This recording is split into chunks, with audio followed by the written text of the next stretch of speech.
attorney here in Madison County, and as you all know, we have conducted an investigation in the incident at Deschler High School. We became involved in this because the district attorney in Colbert County, Hal Houston, recused himself from the matter, which is what he should have done.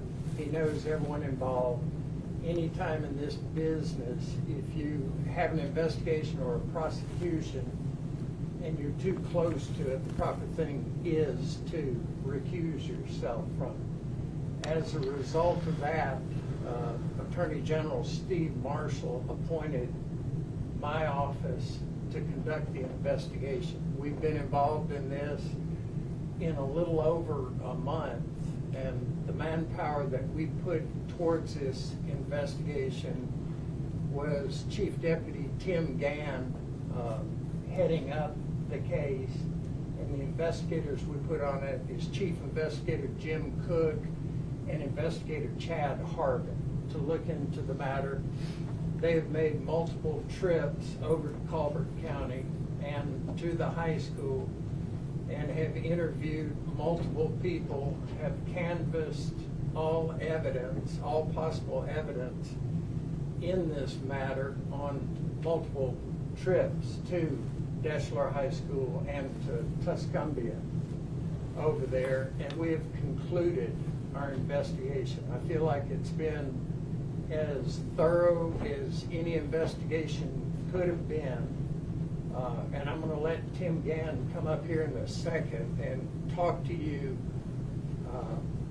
in more specifics about the investigation. But let me say this.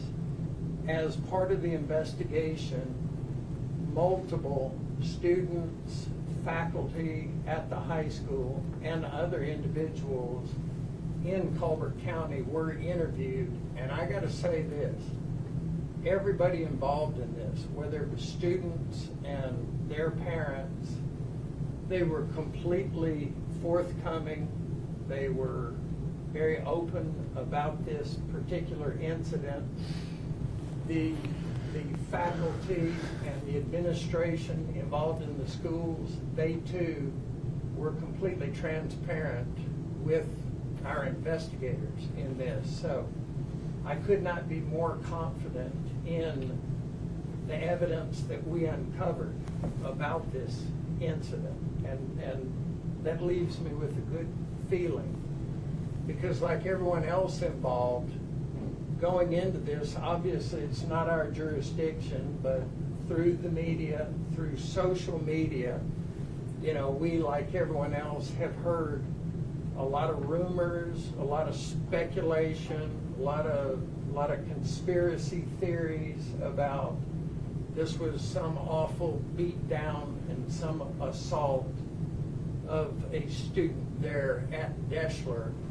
And I'm here to tell you the conclusion of our investigation shows that's absolutely not the case. Instead, what we have here, what we've learned, is this is more or less typical high school banter and some limited physical contact involved, with no malice, no anger involved among any of the students, and a freak, unfortunate accident that resulted in the injured students' injuries. When we look through it, and we're not going to mention any names of people that we talked to, mainly because they're juveniles. Everything involved in this are juveniles as far as the active participants. But when we look at it, it's one of those deals where you think everyone here has been through school, everyone knows what goes on at school, folks cutting up, carrying on. And as I said, it was a freak accident that resulted in serious injury on the injured student. So our job here was to determine what happened, and after determining what happened, whether there was any possibility for any kind of criminal action in this matter. And I'm here telling y'all this case is closed as far as the criminal justice system goes. We are through with it. There's lots of unfortunate things that happen in life, and that does not mean necessarily there must be criminal charges. And we uncovered no evidence that would support any kind of criminal charges in this matter. So this will conclude this case as far as any possibility of criminal action. What I'd like to do is have my Chief Deputy, Tim Gann, come up and walk you through in a little more detail of what the investigation revealed. Tim? Appreciate it. Yeah. During the investigation, our investigators conducted somewhere along the lines of about 17 interviews. During those interviews, they were able to speak to 8 eyewitnesses that were present and watched the events happen. And so what I'm going to do is kind of walk through what the witnesses told our investigators, and I have some photographs up here that hopefully will give everybody some reference to what I'm talking about. Phil, if you don't care, click on the first one. What we uncovered, we have the student that was injured, and we have one student of interest based on the information that we got.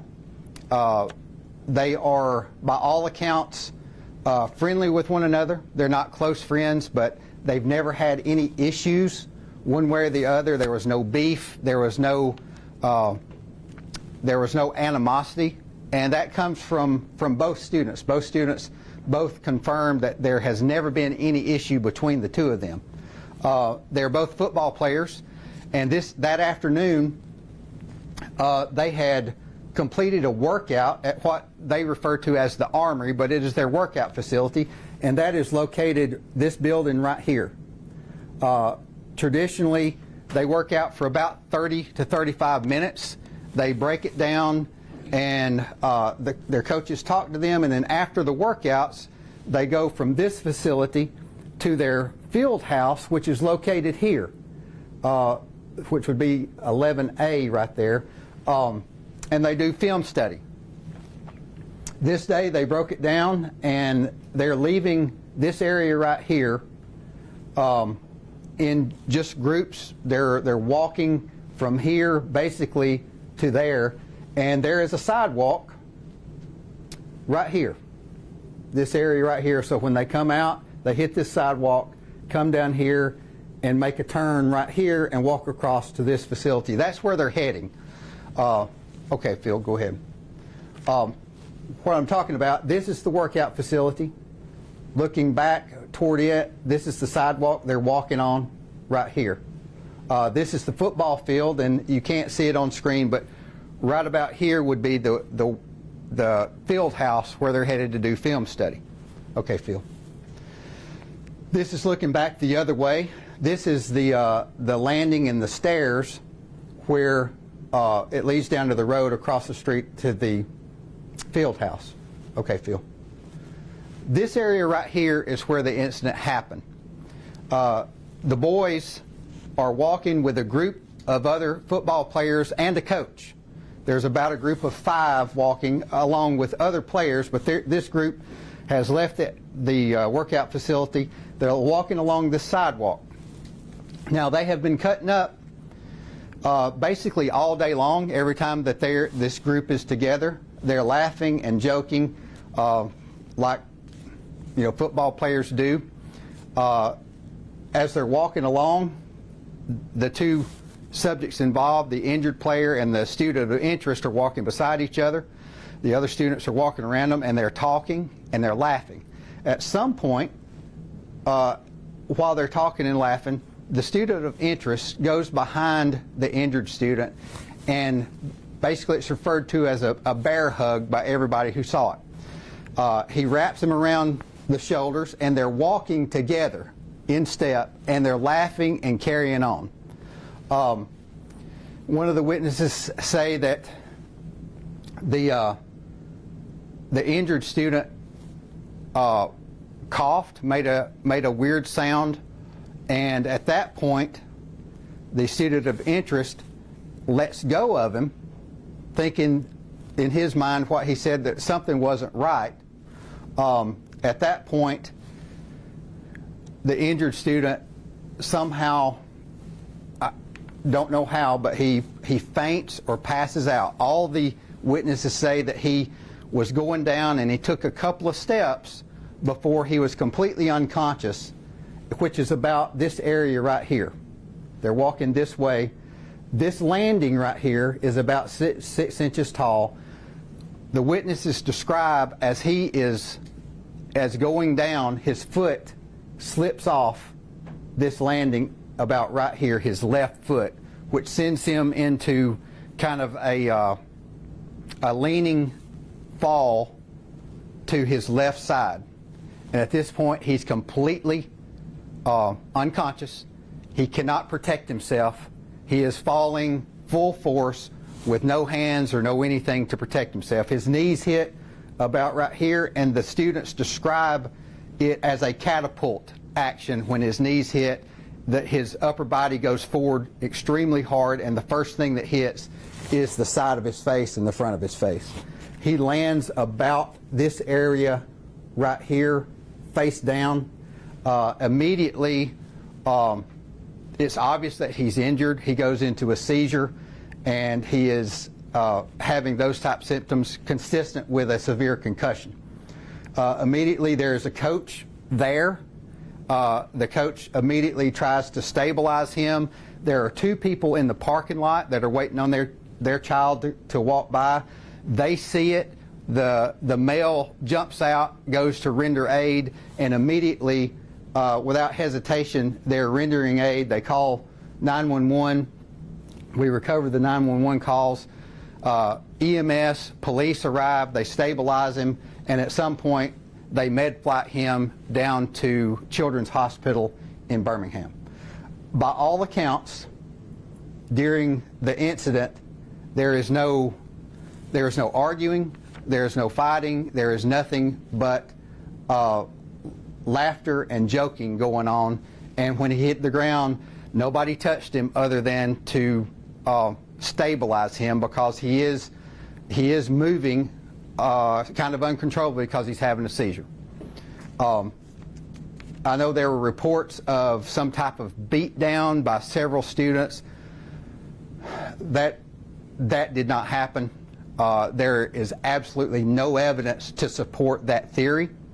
The only evidence is that for whatever reason, and it's just speculation on our part, I don't know why he fainted.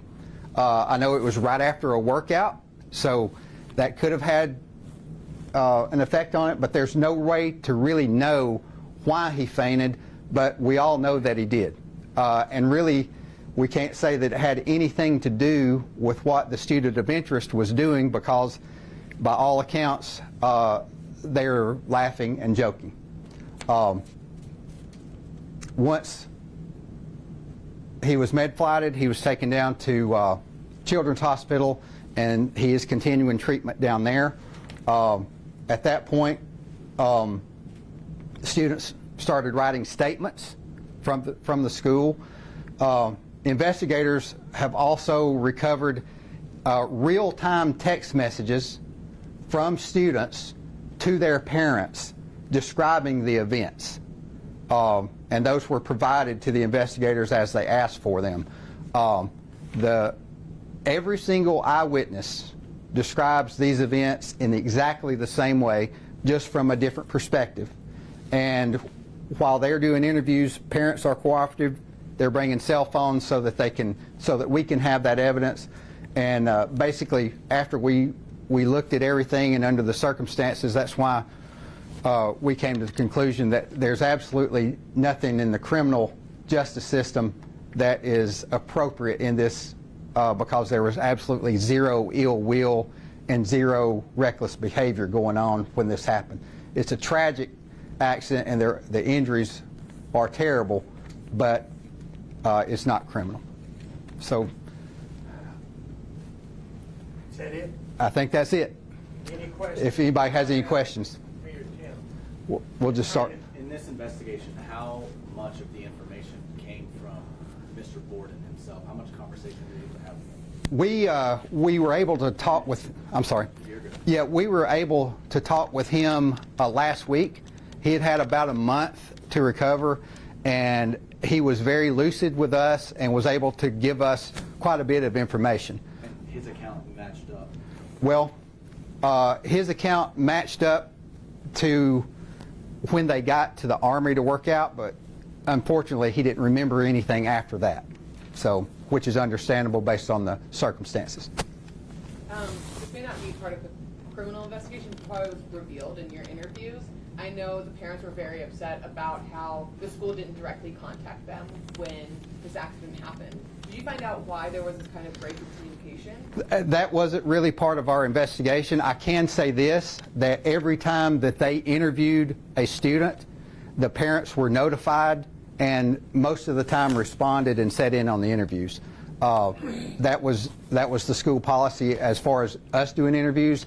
School policy on how they handled it with the parents and all that, I don't have any opinion or issue on that because that wasn't what we were looking for.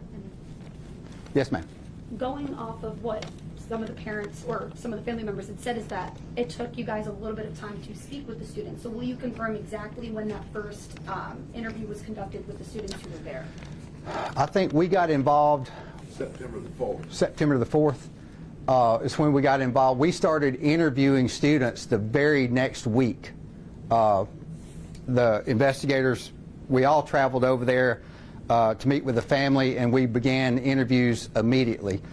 There were some preliminary statements given to law enforcement, and our investigators took those statements. We have those statements, and they were basically just brief statements done by the school.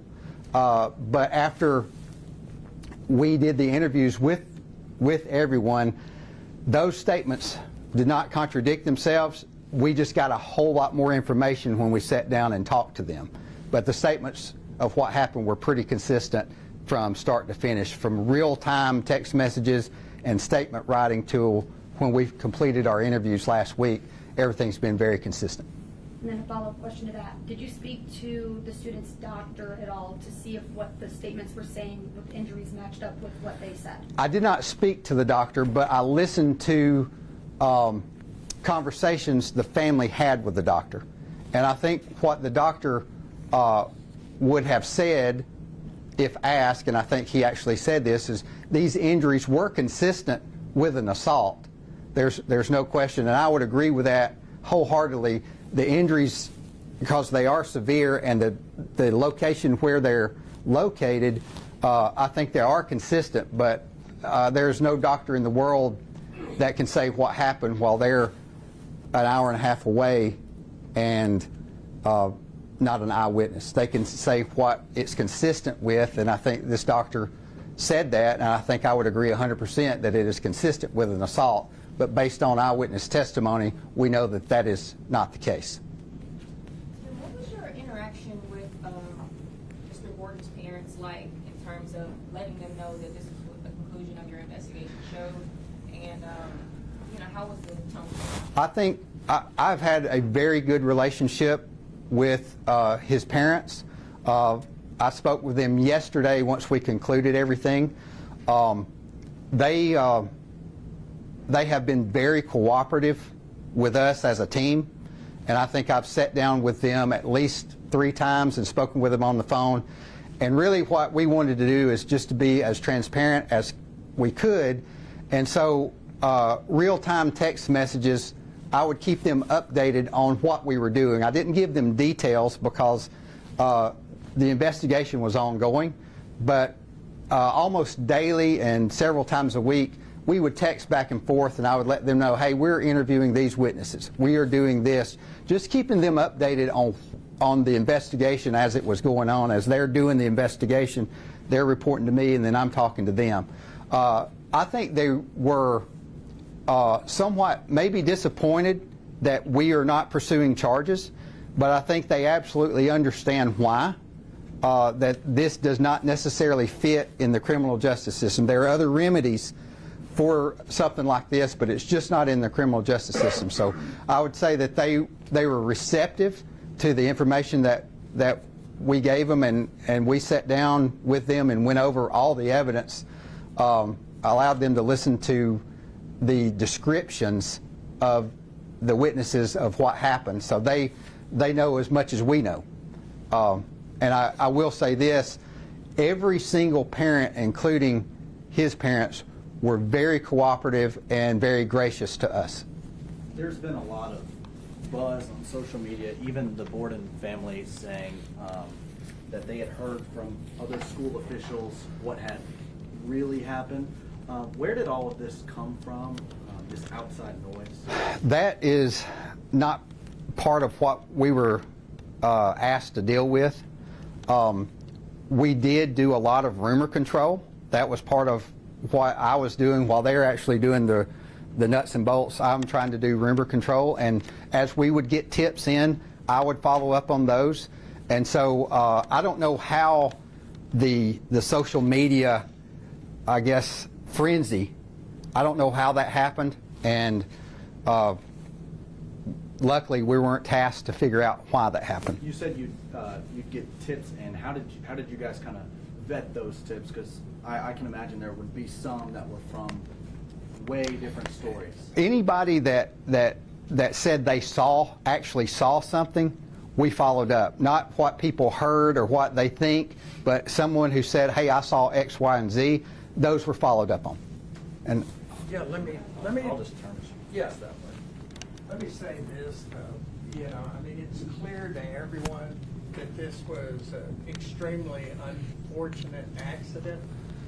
But I think the subplot here, not in any way to minimize that a student was injured, the subplot here, in my way of thinking, are the perils of social media. Because you look at this, and my partner, Dan, said it was a frenzy, and it was a frenzy. And you look at it, you think, these are perilous times we live because of social media. This wouldn't have happened 20 years ago. Whether something going in the process would have taken out. There's been frustration with us. Why did it take a month? Well, we're thorough. And we deal in the world of evidence, not in the world of rumors and social media and sensational kind of chatter out there. So you look at that aspect of it, and it really ought to be sobering to people. And I'll give you an example. There was another student in the high school who was in the process of getting a scholarship with a college. And somebody called that college and told the college that student was part of a beatdown on another student. And that university called this office to ask about that, because we're about to give this guy a scholarship. Is he some thug? He wasn't even present. So when I see that, you know, as horrible as an accident is, man, there's a lot of collateral damage that people ought to just back up a little bit and think about what they're doing when they get on the keyboard and they're weighing in. Because we got to the truth, and we got to the truth because of these two investigators right here. And they do it, you know, like I say, we don't live in the world of rumors or speculation. We live in the world of evidence, and when we get to the truth, we're satisfied that it is what it is. But that's a definite subplot of social media, so watch out. Just speaking on that frenzy, during the talk you said that you heard from some people that that they said there was some kind of beatdown, some kind of fight. Can you confirm that those were not eyewitness statements? Absolutely, they were not eyewitness statements. That was complete rumor. We spoke to, 8 eyewitnesses, some of them parents. Oh, I'm sorry. We spoke to 8 eyewitnesses.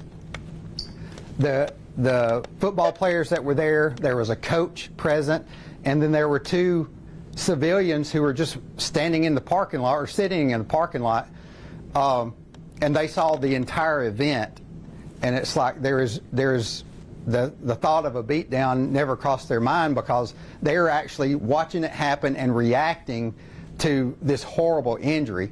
Where the beatdown came from, I have no idea, but there is absolutely no evidence to support that. You said they were cutting up. Do you know what they were cutting up about, or does it even matter? It doesn't even really matter.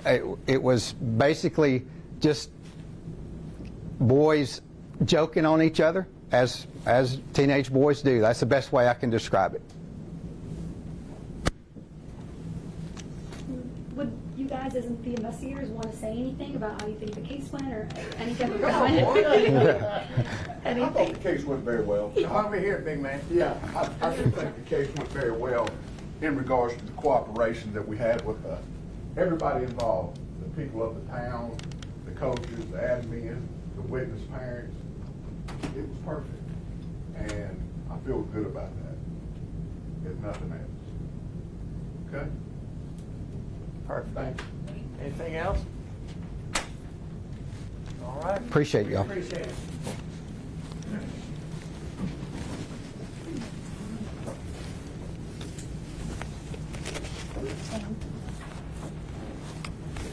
Appreciate you hooking me up there. Thank you. Thank you very much.